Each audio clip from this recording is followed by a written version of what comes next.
big dinner, just a potluck, meatballs, just basic stuff. Everybody brings something. Yep, just something Yeah. small, and that I way told we told everybody like just stocking stuffers this year. Just like it has to be able to fit in the stocking. And then I accidentally got a lot of little things for everybody. I'm like, oops, the stocking's already full. Oh well. They'll have to just stuck them in the cracks. you know what, the spirit is still there. It's still a tiny stocking stuffer, Yeah, yeah. even if it won't fit in the stocking. How you doing over there, Carlos? We're online. Oh. Sometimes Hello. sometimes he sneaks us online and we're not visible yet, but they can hear us. So whatever. Well, we want to let the crowds have time to gather. I mean, you can't funnel 60,000 people into one little Twitch channel all in an instant. We have to get them time to go through security, get pinged, get patted And down. speaking of which, in the chat is your present, your surprise present, Clarence, is Patty Templeton is here. Yes. Patty. I was like, Clarence is going to be on our Twitch channel, and she was like, I'm there. So yes, and Yes. I'm hoping she will be peppering you with questions throughout this whole process. Hit me like a Pepper him, peppermint. Dread. Patty peppermint him. Oh, this is peppermint patty. I love it. This is it. Yes. It's already a party. It's already a party. Party And we hard. don't even have cheese. Carlos, tell the cheese story. I was in charge of shopping for Cam Rob's wife's birthday to bring the cheese, and so I went to a cheese store with Ellen Kushner, and we exited out of there with a sack worthy of Hephaestus. Like, imagine one of Hephaestus's dwarves, like, carrying Dross and Slog in a bag over to the great iron forge on which all the weapons of the gods are built, but make it cheese. That's what I exited with. It was just a mighty sack. And how did that happen? I mean, it's not like Ellen Kushner was there. yeah, Ellen Kushner plus credit card equals disaster. But our friends Cam and Adeodat, so it's Adeodat's birthday, and Cam Rob, you know Cam. He's like, every year he tries to give her a surprise party, but it's getting harder and harder as she expects it. So he did a surprise brunch this time, and she was already off having a birthday breakfast. And so he ushered everybody in like for the brunch time. So Carlos walks in with his sack of cheese, and he's like, Adeodat, and he just like thunks it into her arms. He goes, "It's all cheese." It was so great. Oh, Very satisfying. When you can. I know that some gifts are better if, they're lighter and smaller. Like, there's a whole logic to them being more expensive that way. But no, heft is where it matters. All right, it's 7, by the way, just for our faces. Yeah, well, we'll get there in a second. Let's let Zig Zag have the last word before we go into. well, I was just going to say, you, in years to come, she's going to remember that I got a sack of cheese. And that is not something anybody else can say. Nope.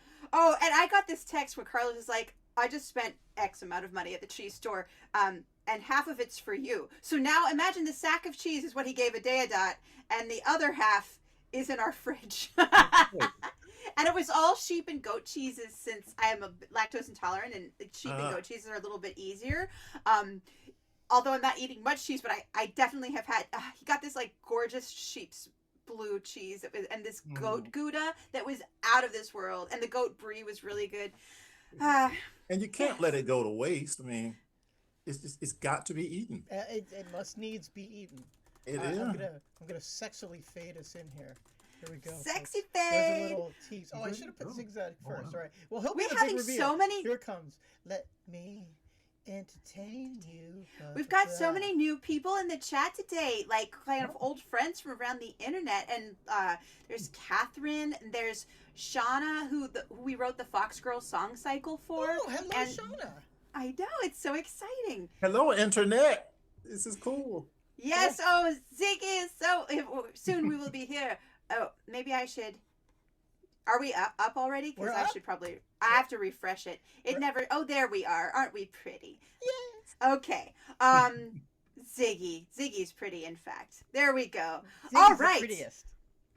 The most beautiful. All right. Now I'm going to hide us for a second so that I can introduce Zig Zag Claybourne. Welcome. Welcome to Fiction Impossible. It's our Twitch stream show where Carlos and I get to interview authors, all of whom are our friends who usually have books out the year that they're speaking. They read some, they talk about the books they've loved to read and games they love to play. We ask all kinds of questions. That's just kind of the basic structure. And, you know, sometimes we do it one way, sometimes we do it another. We never know. But I'm going to introduce today's guest star supernova, Stella Nursery's Heat Death of the Universe, named by Book Riot as one of the 6 Black indie science fiction and fantasy writers you should be reading. Zig Zag Claybourne is the author of the newly released fantasy Amnandi Sails. I'm blurred, but whatever. This is kind of what it looks like in a magical way. And its prequel, Breath, Warmth, and Dream. Come on. Both there. on screen, though. You got a flash. Oh, yes, both are on screen. You don't need to see me hold them up.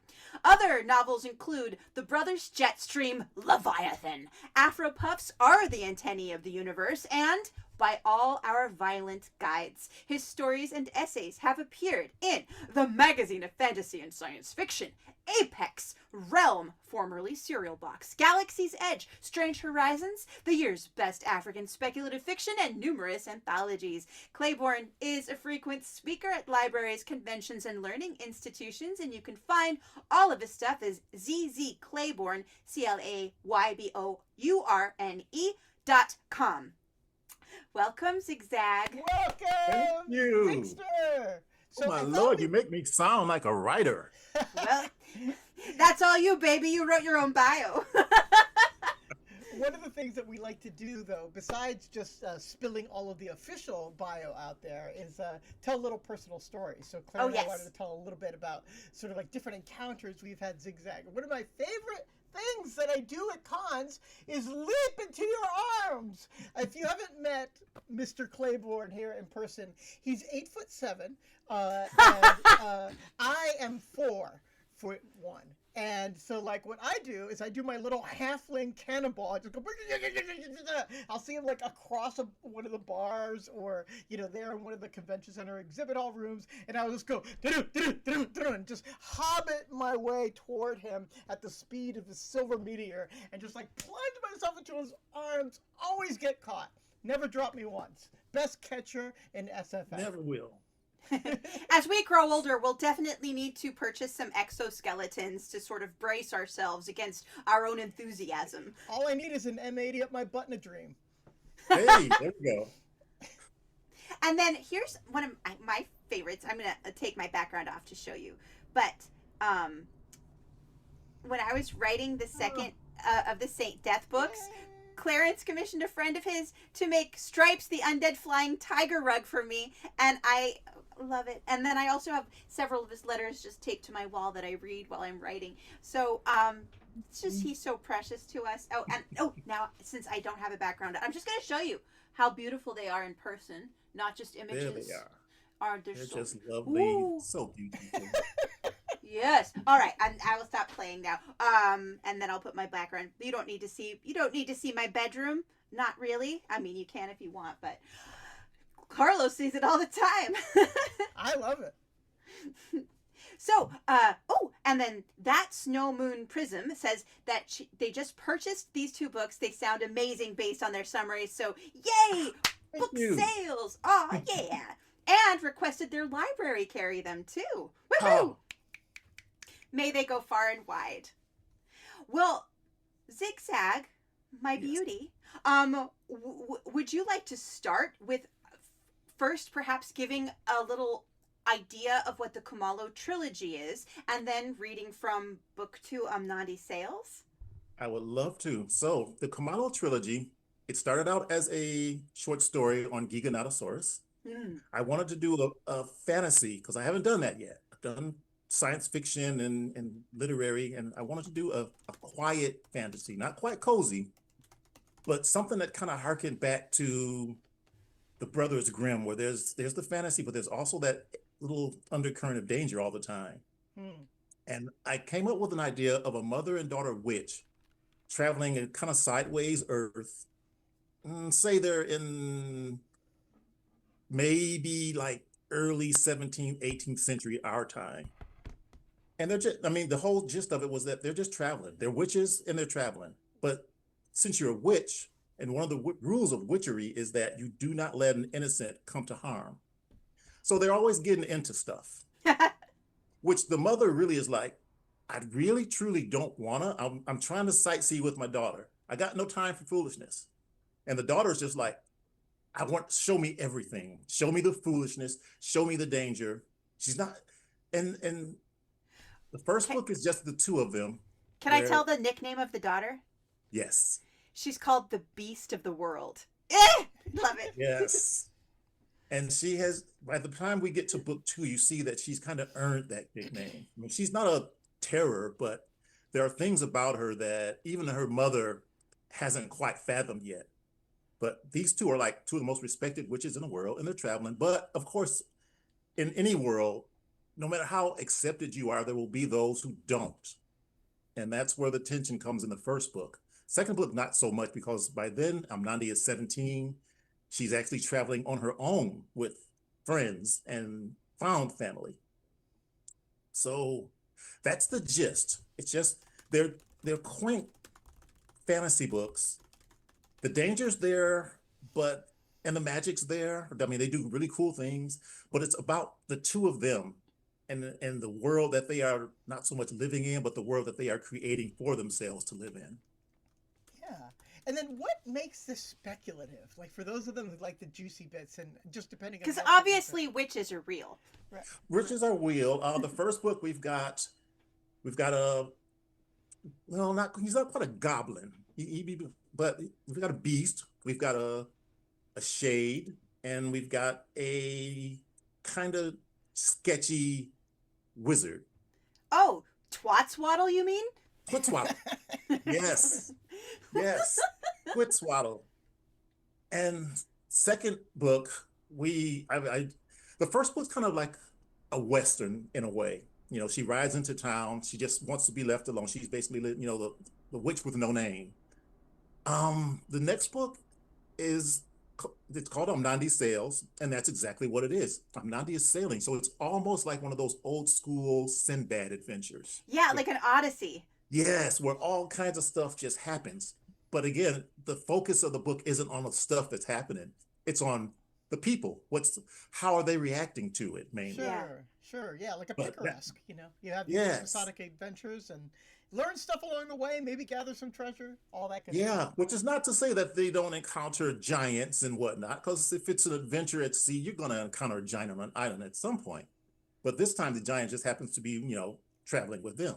Yeah. I love that. That reminds me of Bog the Unsmiling, who I very well may be in love with.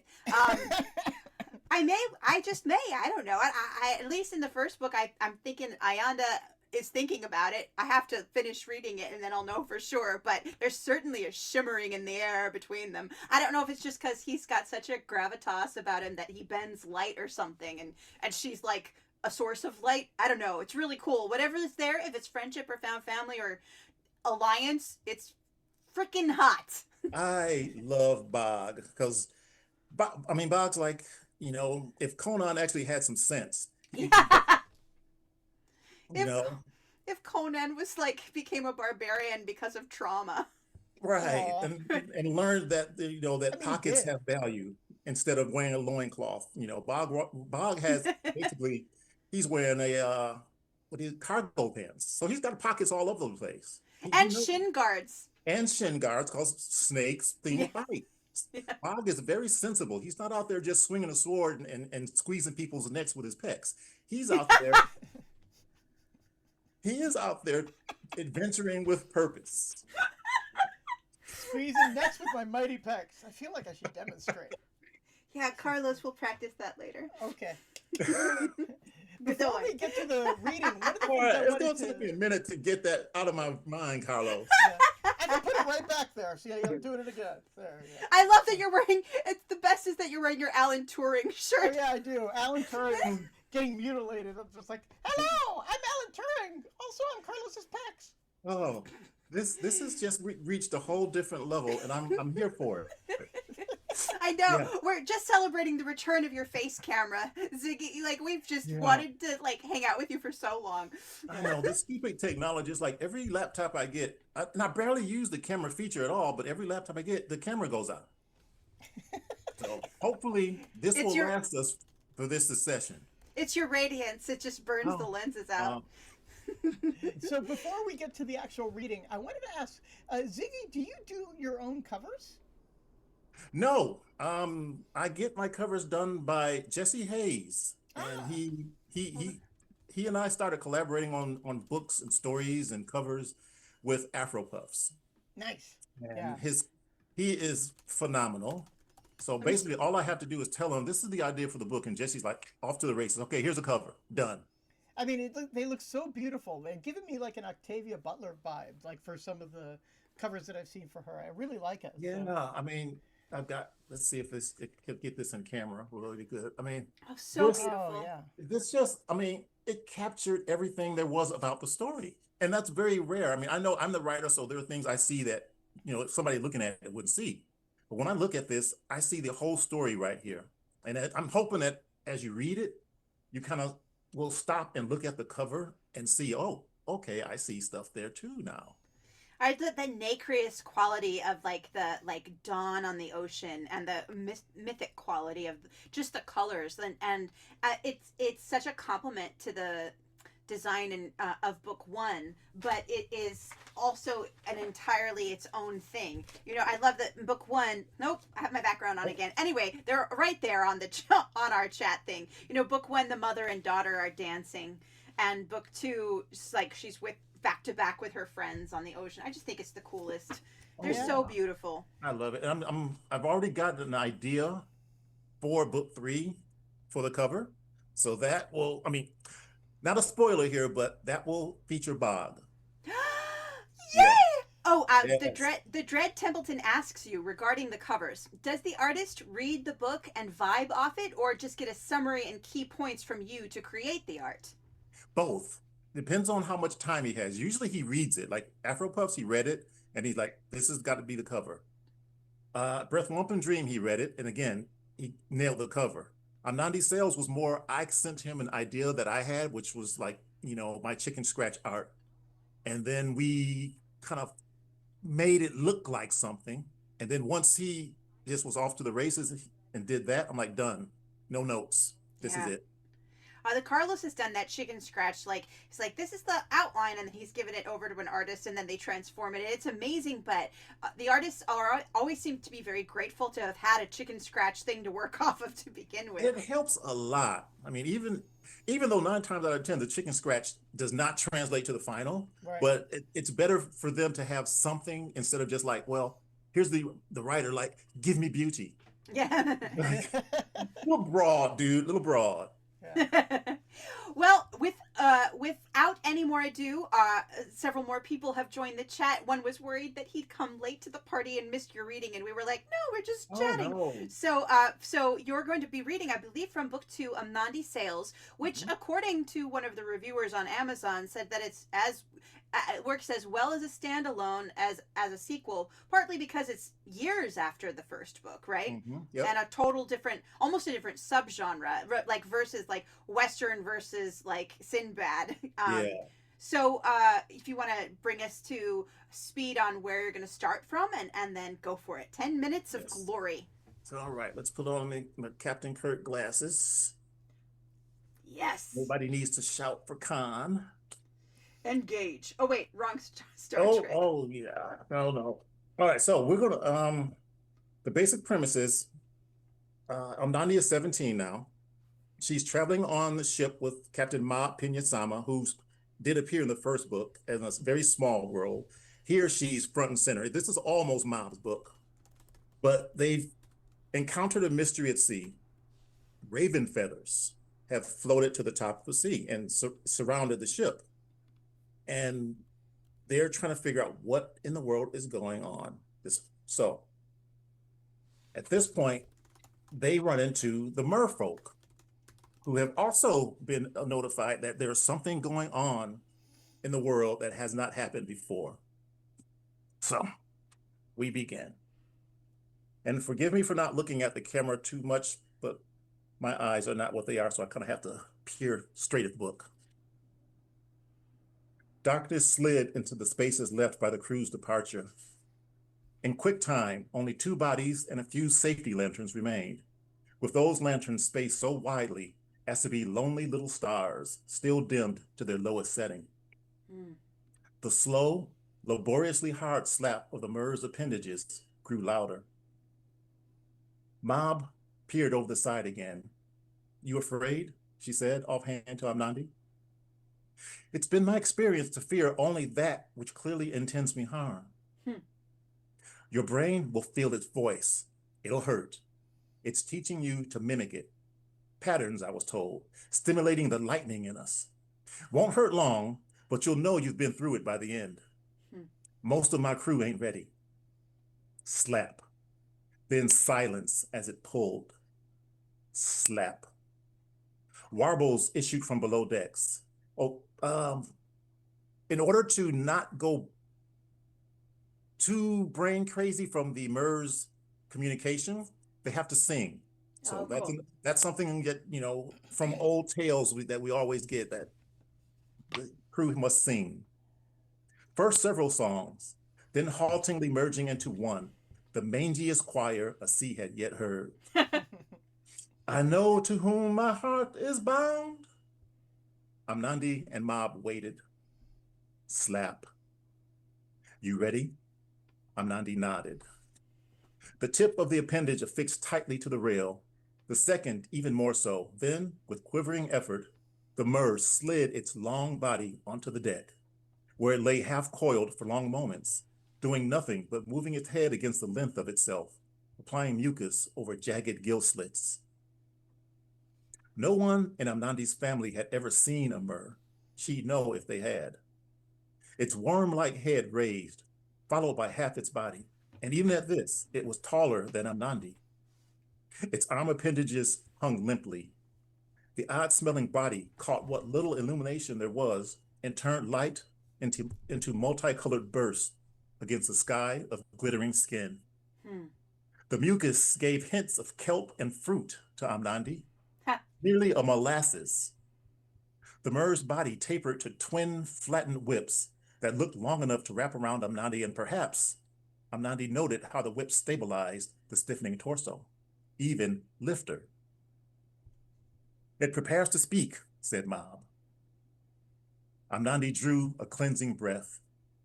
Thoughts and expectations left her young mind. When the pain hit, she would know it as what it was, a possibility, a Ha. thing that was and then was not, a state of being, not a certainty. It grew from an ache at the base of her spine, feeling as if the entirety of her was forcibly being pulled outward via a pinprick and replaced by a scratchy stream of salt crystals chafing the bloodstream, accelerating her brain until her thoughts became so fleet, she thought of everything. Hmm. But that particular thinking no longer hurt, not like thinking of everything used to when she was little. The initial discomfort became the base to an experience of more and more. In a matter of seconds, if even that long, she heard the world anew. Cacophony as symphony, astoundingly intriguing. She made thorough mental note of it. Mob held the light far away from the visitor. Even standing upright, the Mur moved as though infused with differing musics played simultaneously. A balance adjustment undulated into a full body vibration that ended with a slight swaying of appendages that looked like a beckoning. Hmm. Moonlight smoothed its surface from tip to tail, glinting now and then off thick mucus pockets. And from below, let me lash myself to you, from the crew. Friend, said Mob, no blood today. Name and fullness, Rukai. Purpose and fullness. Amnandi kept close eye on the conversants, feeling the words as much as hearing them. Perhaps even feeling them sharper, funneled as they were through the Mur. The sea dweller took a moment for the question. Then, I was given a sign. Follow the dry whale. You are the dry whale. Well, I've been called worse. Speak your needs. We wait. I was called, you were called. I watched. Might be a long night, said Mob. What of tomorrow? Of no concern until it is here. We wait. The mer turned unceremoniously, dragged heavily to the railing, slid itself over, and dropped like a javelin into the dark glass sea. The surface settled. And that, dear one, Mob said to the absolutely fascinated Amnandi, is how you know you're on an adventure. You get company. And we still have time for reading more. Or that Yeah, we All have right. time. Here we go. Is that the end of a section you're leaping forward, or are you going to keep going? We're going to keep going. Yes! Shorter night shifts and longer sleep periods made the crew agreeable the next day. A risen sun always lent outlandish events a sheen of dream, letting adrenaline settle until reality's jobs fell right in line with whatever uncertain horizon their dry whale traveled toward. Are there any wanting to leave? Ma put to the crew. She herself had remained watchful most of the night, prodded awake now and again by Amnandi. Had the girl done some kind of wakefulness spell on herself, or was her stamina simply youth? Mob didn't know, but the young witch hadn't dozed a single instant. The yawn Mob fought to avoid showing was gargantuan. The night shift, asleep now, had already answered this question. The day answered as well, with silence. But Mom knew her crew, and she knew people. There were always those who'd say nothing in public, but whose hearts twisted over the loved ones they might not see again. She begrudged those hearts nothing. She addressed the first mate standing with the crew before her. Miss Sky, would your kindness point us to Kier Island? Would indeed, Captain. A detour. Sky clomped a clear path through the crew as she gave orders. Kier Island starboard, quick as you please.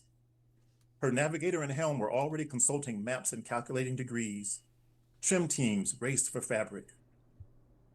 Kier, being so frequently visited along this route, was a trusted and necessary way station in all but taxable ways. We stopped for special essentials first, Mob told the crew, then on for the goddess's bidding.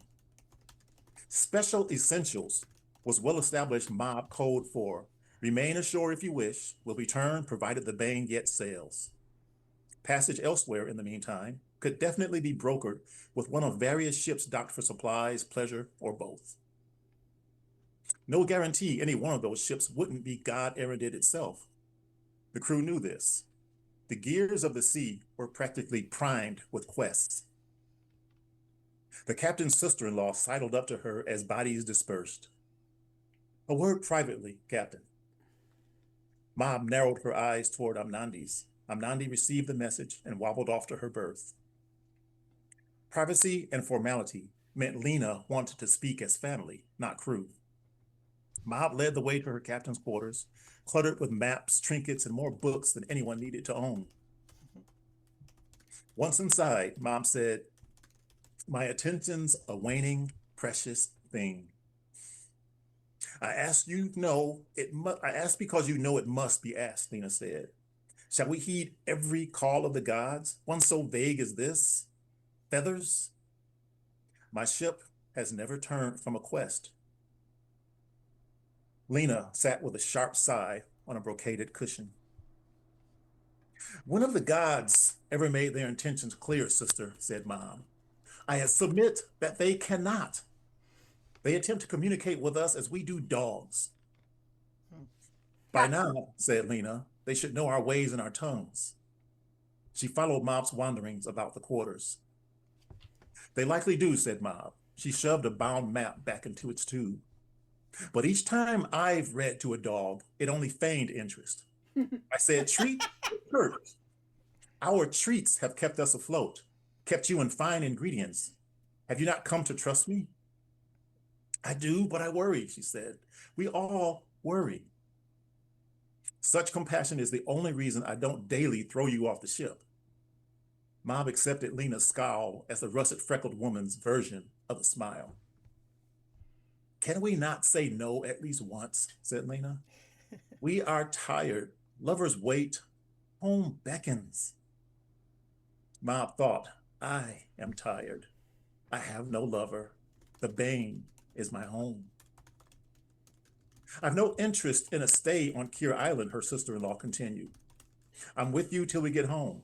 I'd like to get home as swift as any fate's decree. I promise you that decree, sister, and not a moment passed. What else is on your mind? With the witch aboard, you get foolhardy. That's a high charge. Evidence? The two stared at each other in mock seriousness, then burst out laughing at the plans made on a world such as Era. There were fables of calmer places, but that was not this place. Yet, checks and balances were good things between honest souls. It's a quest, Mob said, but we're not fools. No rush. I'll have Amnandi sleep presently. That, said the cook, plus give her extra portions when she awakes. That seemed wise. And we'll stop there. You must always feed your witch. Always feed you. That's the title of the next book, I think. Always feed your witch. Yay. The Witch's Banquet. Oh my gosh, that was so pleasurable. Thank you. Thank you. You know, that word that you just used, pleasurable, is the entire focus of these books. I wanted the reading of it to slow people down. I wanted the words to feel like a pleasurable experience. And I just from your smile, Claire, I think I hit the mark on it. Oh yeah, I've started, it's way too late I know books are supposed to be there for when you need them, but I started reading the first one in the last few weeks because every time I went to read them, I had blurbs due for like a stack of them, and I didn't want to feel that way. Like I should be reading something else when I'm reading your book. But now I'm clear for a bit, and I was reading it, and I'm just like, oh wow, oh wow, oh wow. Like I have these like vocal like drooling sort of like sensual reactions, not like just for the sheer pleasure of a sentence structure, but also for just the heavy luminous feelings. Yes. That was my alarm for, usually it's Monday night. It's the Sitzfleisch Poetry Hour at 8 p.m. But that was so appropriate to what you're saying, yeah, though. Yeah. Like a little fairy enhancement from Titania there. Yes, thank you, Fairy. I have 1,000 alarms, and they're not always applicable at every day of the week, but still, without them, where would I be? A tired adventurer. I was, sorry. No, I was just going to say that does bring me to one of the questions I had for you, Zig Zag, because this is a hallmark of all of your writing. I don't think it's something particular to this series, but instead endemic to every sentence you've ever put on a piece of paper. That you just are so in love with language that you're, when Claire and I were talking about, well, what should we ask? It's like, the word that I said about your writing is that it is un-AIable. That is like right now, it is why we have zero, we shouldn't be using fucking GPT anyway, but just like if you ever wanted a reason to like actually see what the human spirit could do, here is inimitable, induplicable writing, so like I wanted to get sort of like into the head of like how you come about with some of your metaphors. Like, do you have schemes and strategies for the way that you will spin a conceit? How exactly do you make a classic zigzag sentence? God, if I knew that, I would do it all the time. You do it all the time.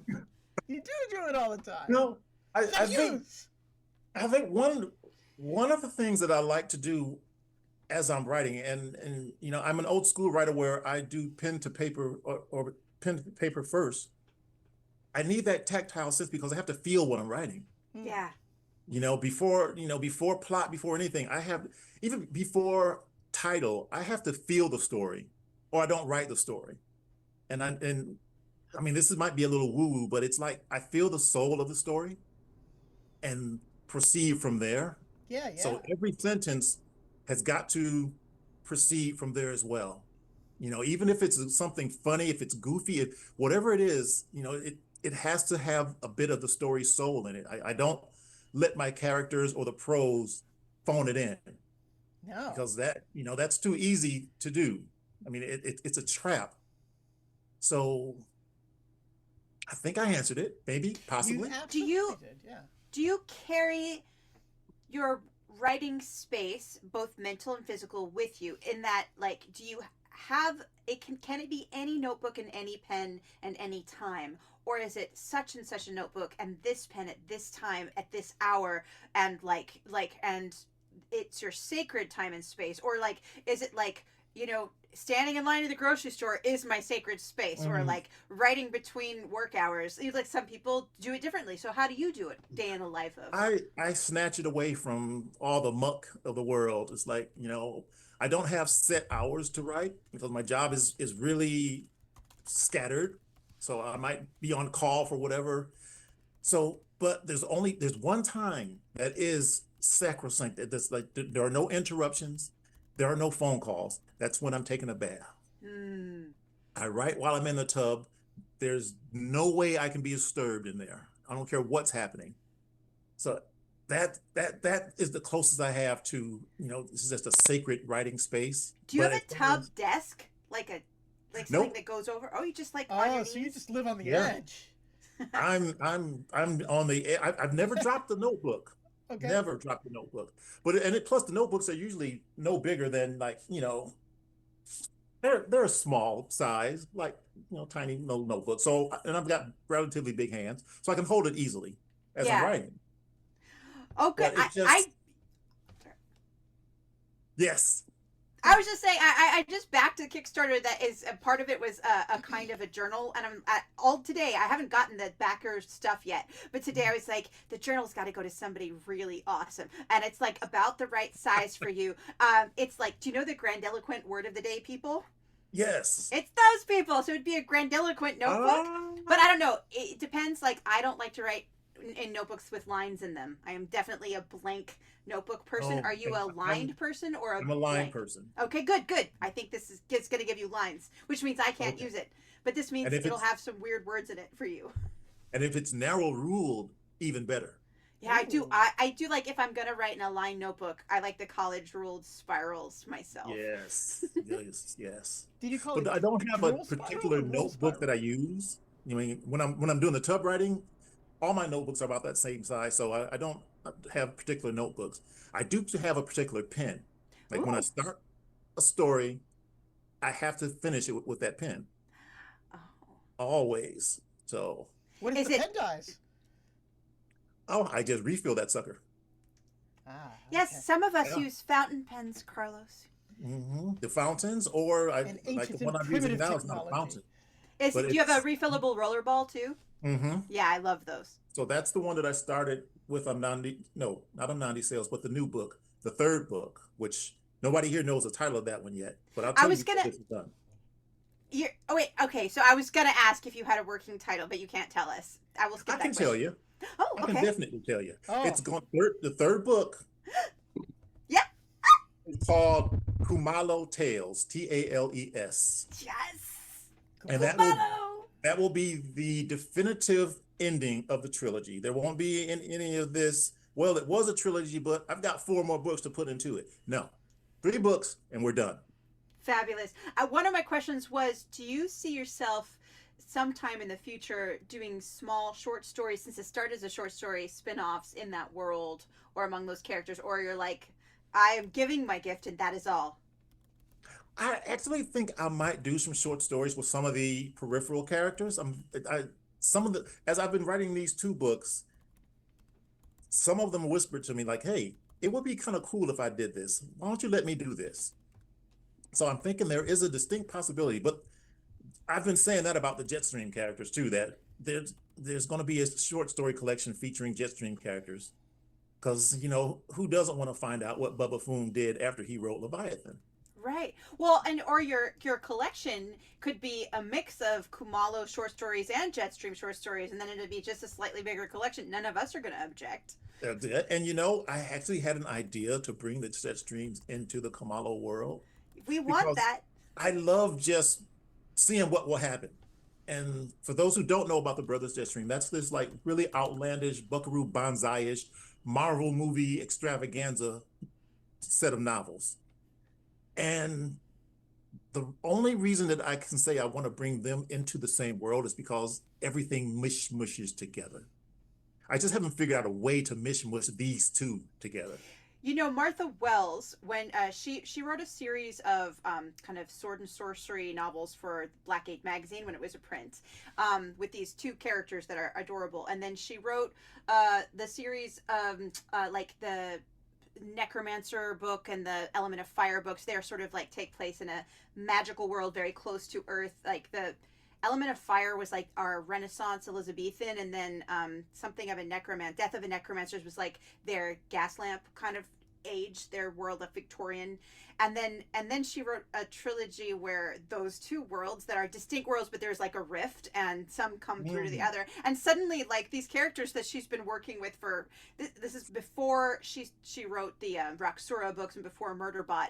But then suddenly these characters come together, and it was such a trip because they're complete and distinctly different worlds. And I feel like I love that. That the trip will be the same thing. You get the Brothers Jetstream, and then you've got the Kumala witches, and you're just like, woo! I think they'll be friends. I think so. I can see that. And you know, part of the plot for book 3, and again, I don't believe in spoilers. I'm telling you this, but you'll still read it, I hope, is that the world of Era is slowly beginning to merge with Earth. Oh, interesting. So there is a chance that I could bring the Jetstreams into that. Ah, I love it. Do it. We've got a couple. I wanted to tell you a few things from chat. We've got a question from the Dread Templeton, and then also someone who's watching the stream but didn't want an account, didn't want to sign up to chat. Has our friend Francesca Forrest, who I think you know from yes. Yeah, but she's been reading your books, and she just wanted me to tell you that that your writing, and with a capital, does slow people down in a very also capital good, also capital way, also capital. And I feel like I just, having read Francesca's work and your work, it's like they're so delicious. Like my brain just became a big tongue that just licked both of your book covers. Like that's just what happened, and I wanted to tell you about that. But I just love Francesca has been my separate chat stream. I've got a chat stream here, and then I've chat stream, and they all of them are just agreeing about the sensuality and the beauty of your writing. And then this is the question from the Dread Templeton. You have been writing in this world for several years. How long do you marinate in an idea before it makes you write it? Excellent question. Actually, not too long, usually. Usually, once, I go back to that soul thing. Once I feel the soul of something, I'm off like a shot. And I usually I get that a feeling of, it starts with the what if, and how would this character feel if this happened to them? And once I get that, I'm a slow writer, but I'm a steady writer. I love that. And it doesn't take it took me a little over a year to get the first book written. And that was just the first draft where I was happy, where when I got to the end, I'm like, okay, you felt the soul. Now let's go back and put clothes on it. Usually about a year and a half, I can get another novel done. So I'm aiming to get book 3 in your hands, and I'm saying it here now for posterity, by next Christmas. Wonderful. And you usually crowdfund for the Kamala books anyway, right? Yeah. The Kamala books, that I've never did a Kickstarter before, crowdfund, and so friends were like, give it a try with this one. So for the Kamalos, I'm doing all 3 via Kickstarter. After that, it's been building an audience like all this time too. I mean, and to be honest, it kind of shocked me a little bit because I didn't expect it. I expected I'd get enough to cover a few expenses and, continue getting in the bubble bath and writing my little weird stories. Well, it's done that, and it's also done a wee bit more as far as broadening the audience. And if this audience who's here with you now wanted to be sure that they would know, be alerted when something like this, can they find the Kickstarter for Amnandi Sails or Breath, Warmth, and Dream? And is there a way to sign up for notifications for the 3rd, or join your newsletter or something? I don't know if Kickstarter will let you sign up for notifications on something that's done with. I'm not sure. I have to look into it, but I know the links are still out there. You can still find them, but you can also go to my website and just sign up for notifications. I very rarely send out notifications, so don't be worried about, every week I'm going to bug you. But I will let you know that the Kickstarter is live once it's live via the website. So that's Okay. what we do it.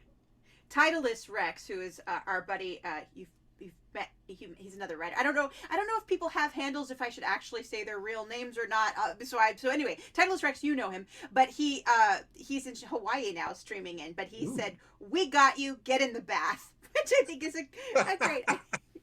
I have some more questions. Carlos, do you have another question for Clarence? I went last, so it's your turn to go. Okay. Oh my gosh. Okay. Ziggy, what would you rather answer? Oh, you already answered the writing process one about longhand, and the one about the short form. That's a good question. Okay, would you rather do like a media question or a kind of metaphorical question? Let's go media. Okay.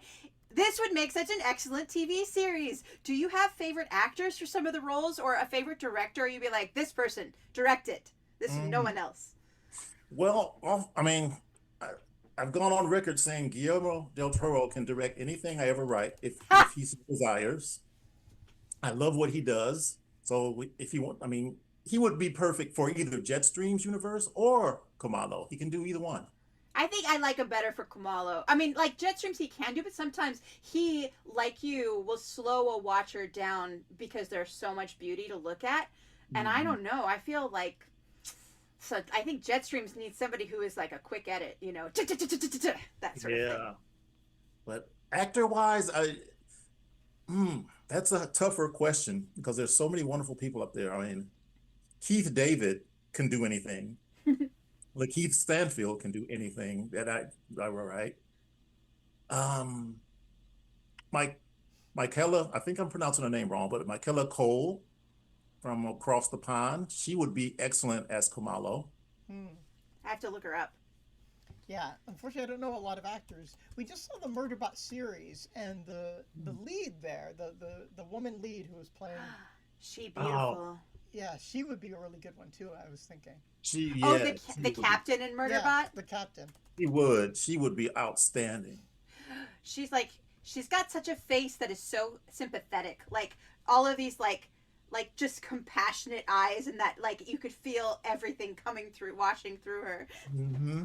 But she's also got that gravitas, and at the same time, it's just. I would seriously watch Murderbot if it was just her. Yeah. Agreed. She could just be narrating the audiobook. Mm-hmm. I have another question, but Carlos, I went, so now you go. Okay. It took a long time to think about this one. Ooh. Zig Zag. All right, I'm ready. Bring it. Would you rather have the head of a cat and a human body, or the body of a cat and a human head?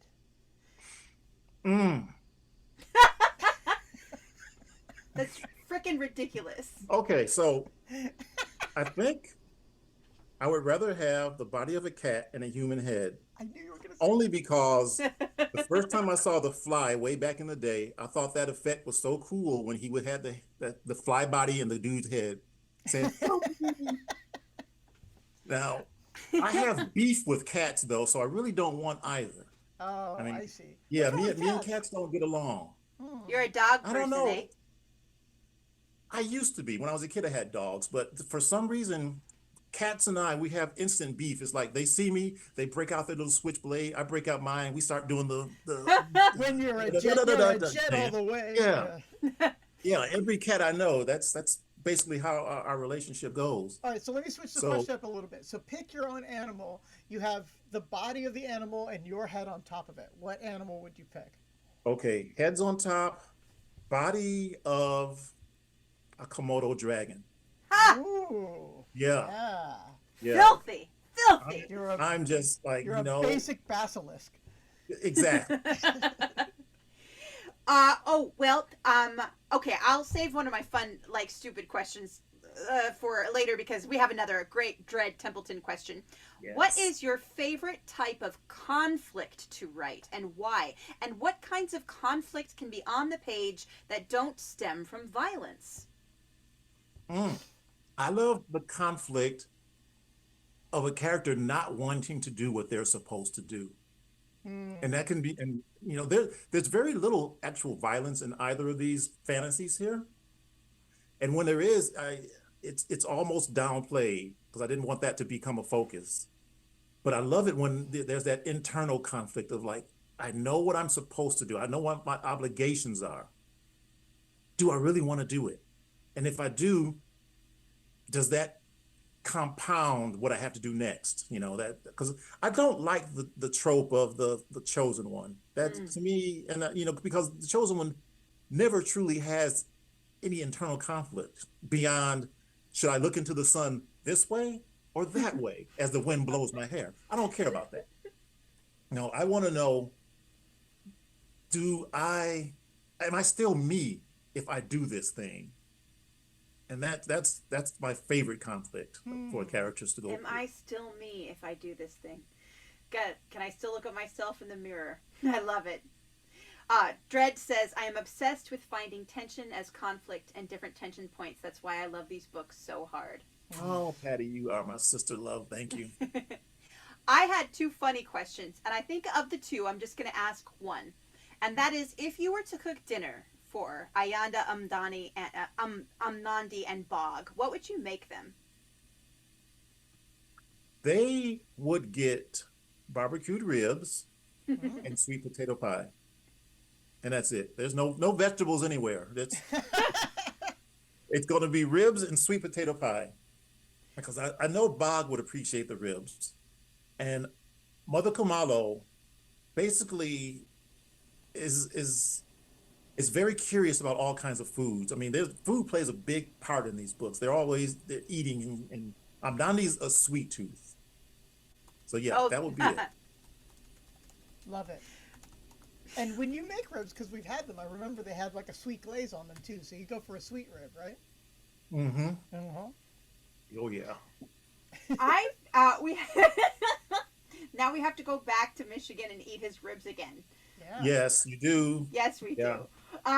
And this year probably, because we're going to go on tour with our game, and we want to run it in different cities and with different friends, and we're just going to have to stop by your place and play with you.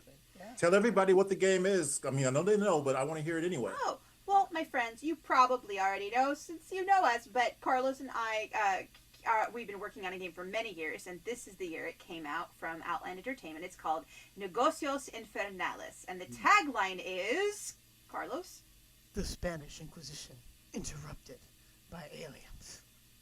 And it's a role-playing game that uses, instead of dice, a deck of like strange, spooky, oracular cards that, even though neither Carlos and I believe in any woo-woo stuff hardly whatsoever, tend to remain uncanny every time we use them. Yeah. So that's apophenia at work, baby.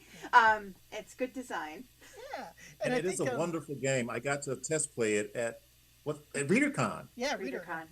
And I'm not even a gamer, but I enjoyed it. So once this game comes out, and this is a complete plug for my friends from their brilliant game. Get this game. But speaking of plugging your friends, in these last 10 minutes, we love to talk about what we're reading, what you're reading and loving, things that you wanna tell why you love them. It could be things that you've read recently or that are longtime loves of yours. Oh yeah, my favorite part. All right, so this is Naivo's When the Tiger Came Down the Mountain. So I am late getting to this series of novellas, but they are perfect sips of cold water. And it's just beautifully written. The stories, she's able to have an entire epic told without once you actually seeing the epicness.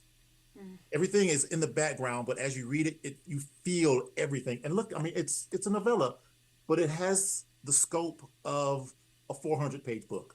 So this entire series, get this. Rob Cameron, as he is, Daydreamer. This book, I love this. This is like, I literally consider this a modern day classic in children's literature. It's like take Alice in Wonderland and bring it to here and now and make it 100 times better. That's Daydreamer. So What is, I mean, obviously you love it. Tell me one thing that just leapt out at you that you've never seen before, that is like this thing. I have never seen, and I like I'm saying a children's book, but this really is not a children's book, in the same way that Pratchett, Tiffany Aching books were not really children's books. Right.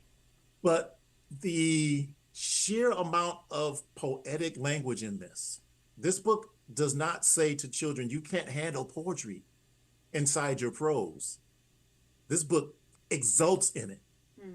And I love that. I love that so much. I mean, I would love to read all through it, but I know we don't have the time for that. But Daydreamer by Rob Cameron. The Saint of Bright Doors. Oh my freaking God. This book is, oh wait, before I go to this book, Rob Cameron also wrote a book that's not out yet, but this is how great a writer he is. When I finished reading the beta for it, I immediately wanted to write fan fiction for this book. Hurricane Jane? Yes.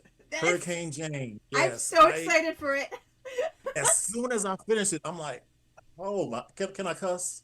Yeah. Just a little bit. Well, I was like, holy shit, I need to write fan fiction. And I've never wanted to write fan fiction in my life. Yes. Rob Cameron, get him, whatever he writes. Yes. The Saint of Bright Doors is another book where I was late to it, but when I read it, I'm like, this book is basically a middle finger to tropes and expectations. And I love that. I love anytime you can subvert a trope, anytime you start a book out saying, look, just hold on. We are going to go someplace pretty quickly, pretty bumpily, but we'll get there and you'll enjoy the ride. I mean, there's that much confidence in it. And for this to have been his first novel, good Lord, this is outstanding. And we mentioned Francesca Forrest, so Oh yes. here we go. Oh, I love that book. 1 and 2, The Inconvenient God and Lagoon Fire.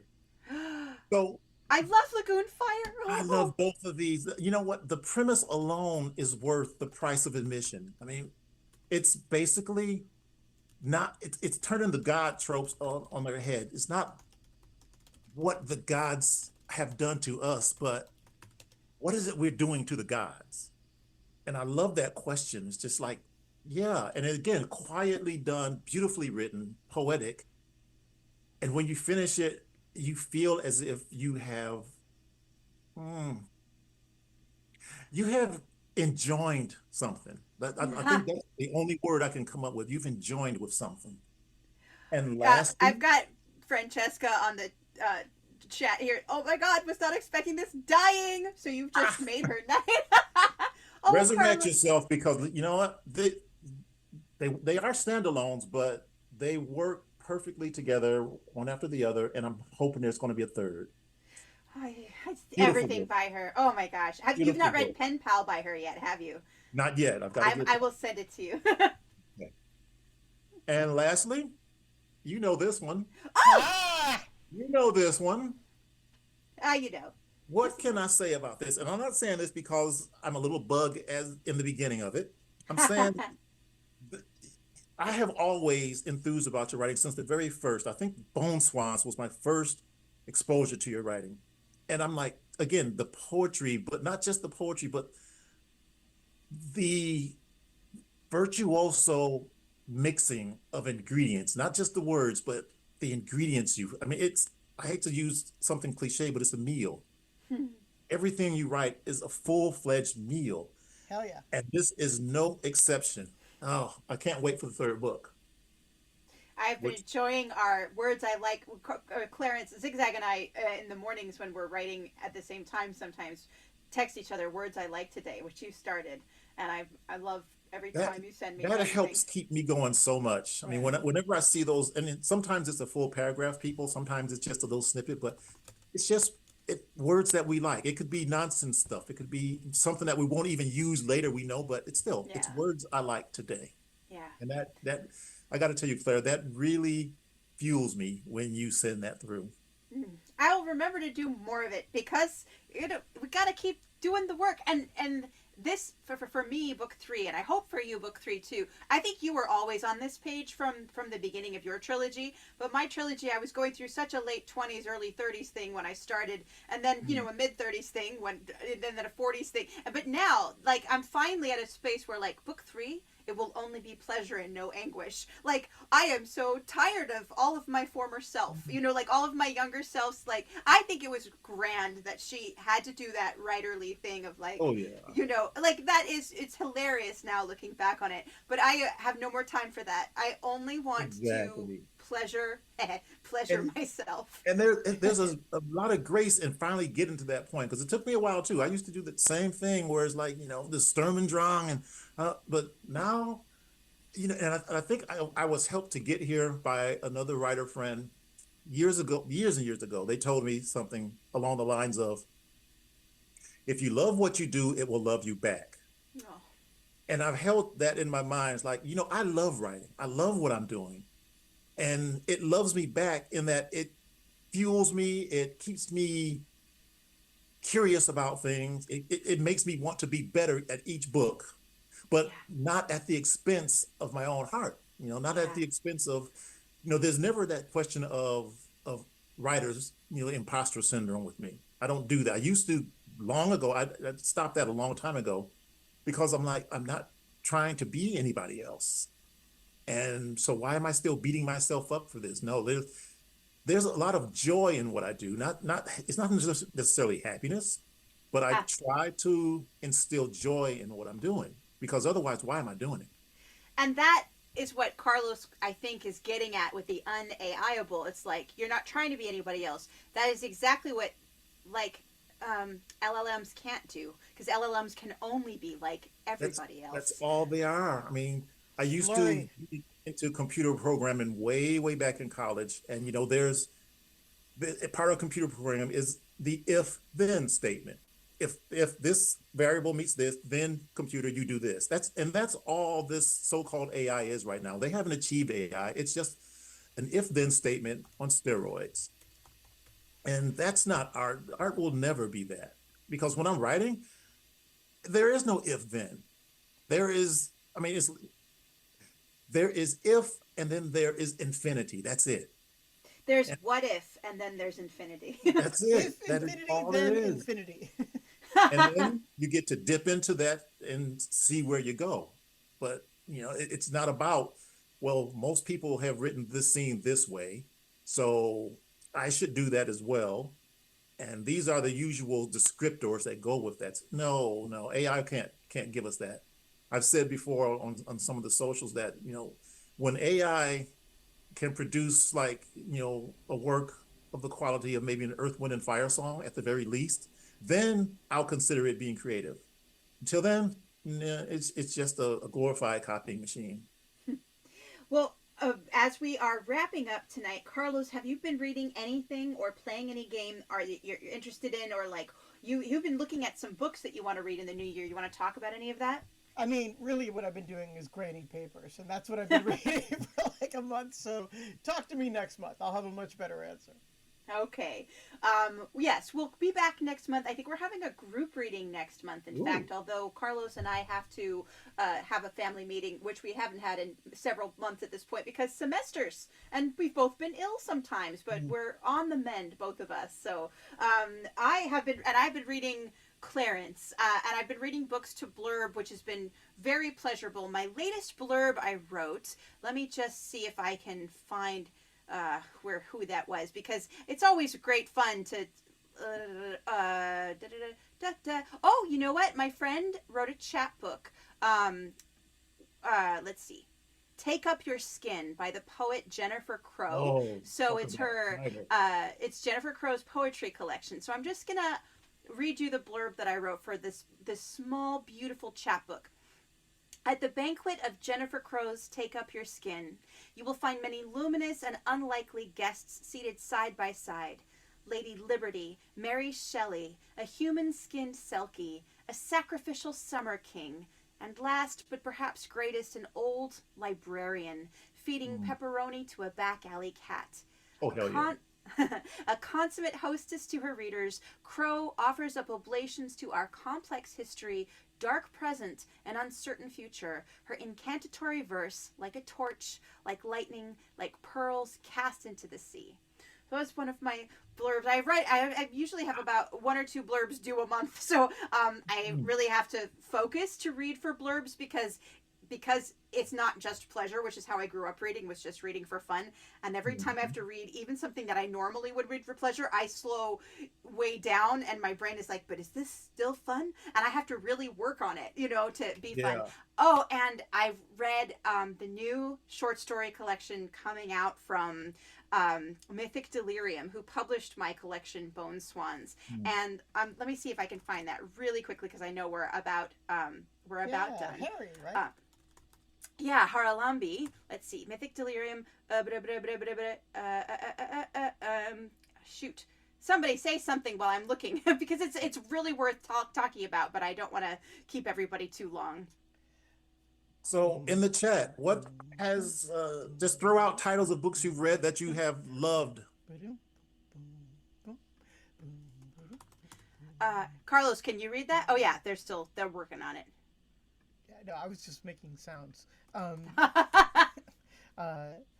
Project don't realize Hail Mary Carlos just is a appeared in the professional chat. beatboxer. Craft Stories I Wrote for the Devil. Oh. All of the Singing Hill cycle you mentioned. Is the Singing Hill cycle the Nivo books? Yep. Oh, right, right. And I think there's a new one coming out. I think either next year or the year after, she's got another one coming out. So look out for that. Brigands and Bread Knives. Oh my God, that sounds hilarious. That's in the Legends and Lattes series, Yeah. Carlos. Right.